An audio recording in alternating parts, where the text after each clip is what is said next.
It's the Prison News Podcast on Spreaker. Greetings and welcome to the broadcast. I'm your host. It's Prison News. Oh boy, we've got two reports on the Douglas, Arizona prison riot they had out there. That is the initial report, and you're going to see how spin works in the media, especially with a prison riot. Officers were able to get a reported fight. Now, they call it a reported fight, this one here, at the prison in Douglas. The, quote, incident, now it's an incident, was originally called a riot on Monday, officials say.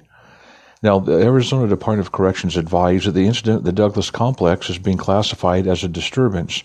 You know, that's kind of bad. You get 7 of your own officers beat down in the yard, have to go to the hospital, and 15 or 20 inmates have to go to the hospital. They have to call in the SWAT team. That's a riot, folks.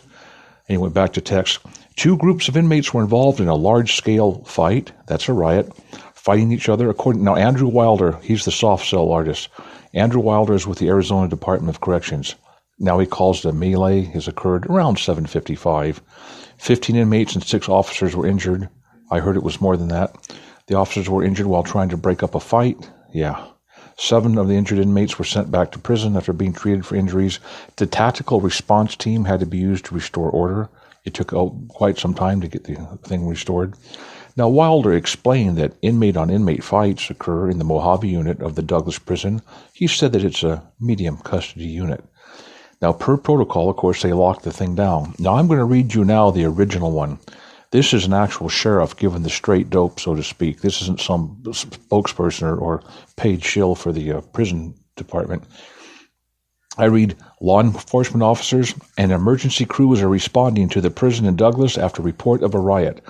According to Cochise County Sheriff Mark Daniels, his deputies are responding to assist the prison guards at the facility on Highway 191.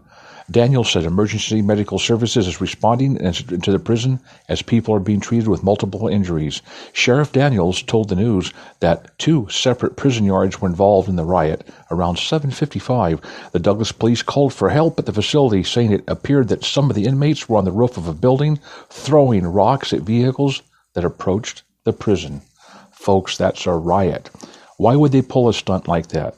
Well, sometimes the so-called bigwigs, these are guys that sit behind a desk and just say, hey, you don't need to spend that much money for the food.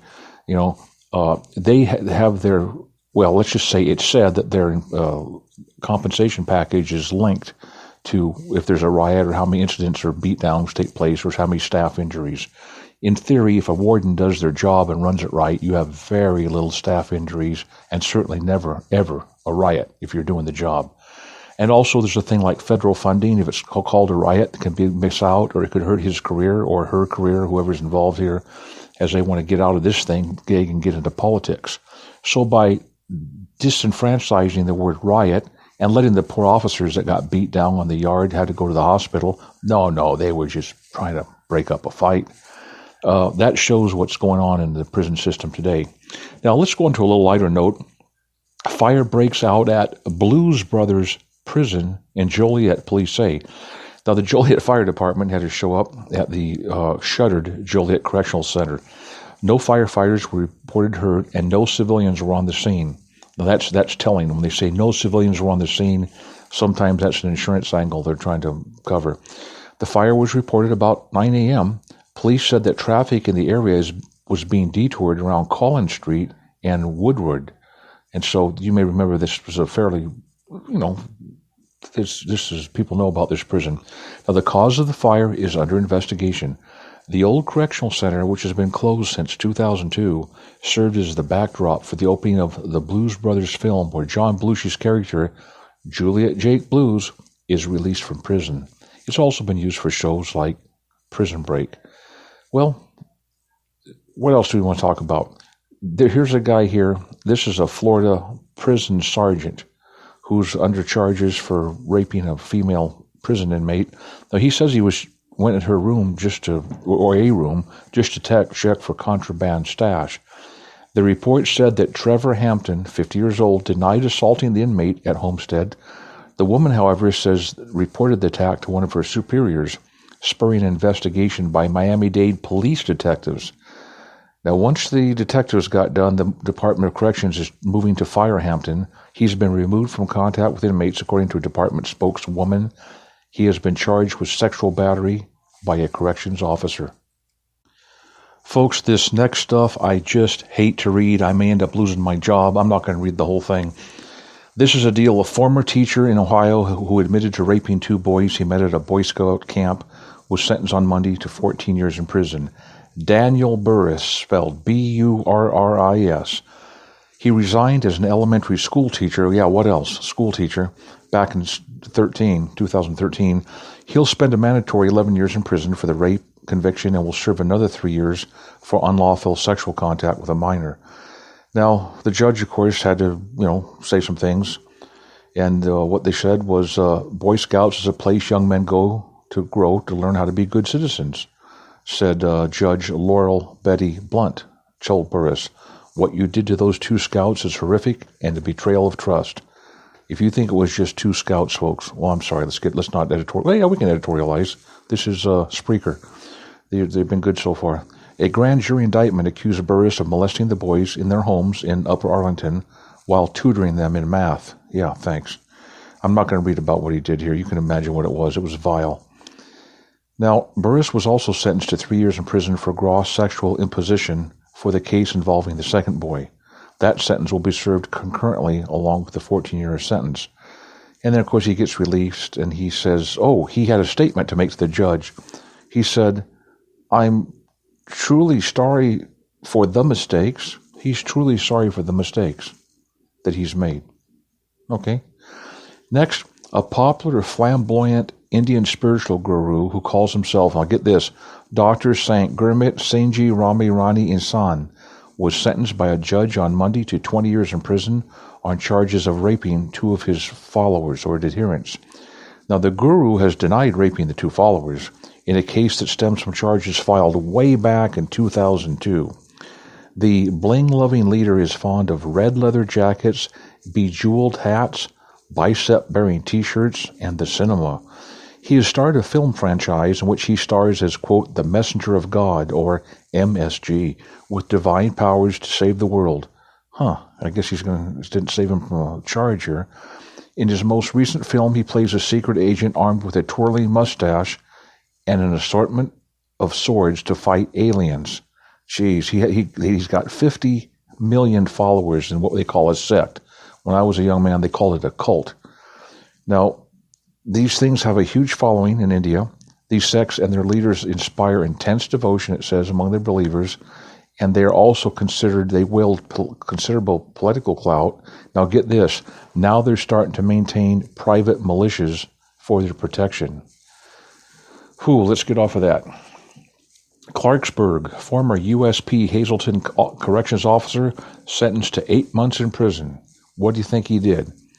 Federal judge on Monday varied upward to an 8-month prison term in sentencing a former corrections officer for selling marijuana to inmates in the U.S. Penitentiary Hazleton in Preston County. Senior U.S. District Judge Irene M. Keeley also fined Cody Tyler Lehman $2,000 for making a total of $10,000 in the transaction with gang members at the prison. Hazleton houses some of the most dangerous offenders in the country. The judge also took the Bureau of Prisons to task for hiring Lehman in the first place. Candidly, how did he ever get a job in the U.S. Penitentiary with his drug problem? Judge Keeley asked Lehman's lawyer, Assistant Federal Defender Beth Gross. Wait a minute. His lawyer is a federal defender, and the judge is questioning the feds about, a breakdown. Gross had asked the court to consider probation with a treatment component. She offered that Lehman would spend the first part of that alternative release under house arrest at a relative's home in Morgantown. Assistant Federal Defender Andrew Cougar countered by seeking a sentence of 2 to 4 months. Advisory federal guidelines suggest a sentence between 0 and 6 months. I guess they kind of take care of their own here, it looks like. Neely said the guidelines do not capture the seriousness of the crime. I'll say, let's just get off of this thing. There's a thing called Don Knotts Boulevard, if you can believe it or not, where this guy was, having these criminal complaints. Now, somebody got beat up here. I'm not sure here. A guy says, I aided in restraining Lehman, Matlick has alleged. While attempting to restrain Lehman, he attempted to disarm me. Lehman grabbed my service pistol and holster several times and pulled. I yelled, he's trying to take my gun. He's trying to take my gun. At that time, I executed a knee strike, and Lehman stopped trying to disarm me and was placed under arrest. So that's the kind of guy you're dealing with here. But hey, 0 to 6 months, you have to be kneed in the crotch by a cop, and you try to pull the gun away from a police officer? Man, oh man, guys. No prison time for ex-detention center officer. Oh, Scranton. A former juvenile detention center in Lackawanna County will not go to prison after investigators say he repeatedly grabbed a teenager in his care by the throat. Family members of the Scranton boy say justice was not done. And not only that, they've got this guy named Anthony Capone is involved. Anthony Capone of Dunmore was originally charged with simple assault and harassment for the incident that happened last August. Based on a plea deal, Capone was allowed to plead guilty to just harassment, and the victim's family says the sentence handed down was an outrage. I don't believe justice was served today, Nicole Howe of Scranton said. Nicole Howe was angry as she stood outside her home in Scranton afternoon. Howe is the stepmother of a now 14-year-old boy who says he was assaulted at the county detention center. Says it changed his whole persona. Says here the kid took wetted an entire roll of toilet paper and threw it at the guy. It doesn't say what he wetted it with, if it was water or something else. And when he threw it at this guy, the guy grabbed him by the throat and took him down and put a wrestling hold on him. Yeah, that's according to the report. Hey, let's get back to something positive here a little bit. Montana prison program that helps women recover from trauma, change lives, is expanding. This is in Boulder. In a campus near the river here, a program that focuses on helping women who have suffered trauma is seeing success a year and a half after its inception. Riverside Recovery and Reentry Program, operated by the State Department of Corrections, along with private contractors. Oh boy, private contractors, here we go. These guys will be in the news, I predict, in the next 3 years. Aim to provide a safe, secure, and trauma-informed program for women who've been sentenced to time with the department. It's healing the mind, body, and soul, said Darcy Hill, who is just over a week into the program. I've never been to a facility where there's the focus. It's always finding something wrong with you with the other ones, but now I have a new start, a brand new life. The program at Riverside focuses on addressing trauma in adult women through a 3.5 to 4 month program. Now, apparently sometimes they can do it 3.5, but sometimes it takes 4 months. By all accounts, it's working well, with 64 women graduating and returning to their communities. To date, only 2 women have not been able to complete the program. Now, the 22-bed facility is preparing to expand to 32. That's okay. There's 18 women on the waiting list. People are begging to come. Now, what one woman says, it was never explained to me what tools I had, so I went back to my addiction, she said. This was my last chance. I had a feeling this is where the healing was going to begin. The other places I've been, they put you in a room, all right, and if you cry, you cry. Here they build your strength. They build you up. When she finishes the program, she wants to open a clean and sober living facility in Billings. She says, I'm 54 and I can still rock it. We're really breaking new ground, creating new norms. Okay, now the political component, here's my thoughts are they're trying to build up this darn prison stuff with civilian contractors. You saw how it worked in Afghanistan. You saw how civilian contractors work in Iraq. You saw how it's worked with multiple prison problems through Canada and the United States. Governor Steve Bullock, how do you think he's handling this? Governor Steve. Well, he visited the program as part of an initiative. Great, part of an initiative. The initiative works to bring policymakers in touch with the correctional system through site visits. Great, Gov, you went down and had a site visit. Now, how about you get rid of the sycophants and the private contractors and get the state back down to doing what they're supposed to do, is run clean, well-run, orderly prisons.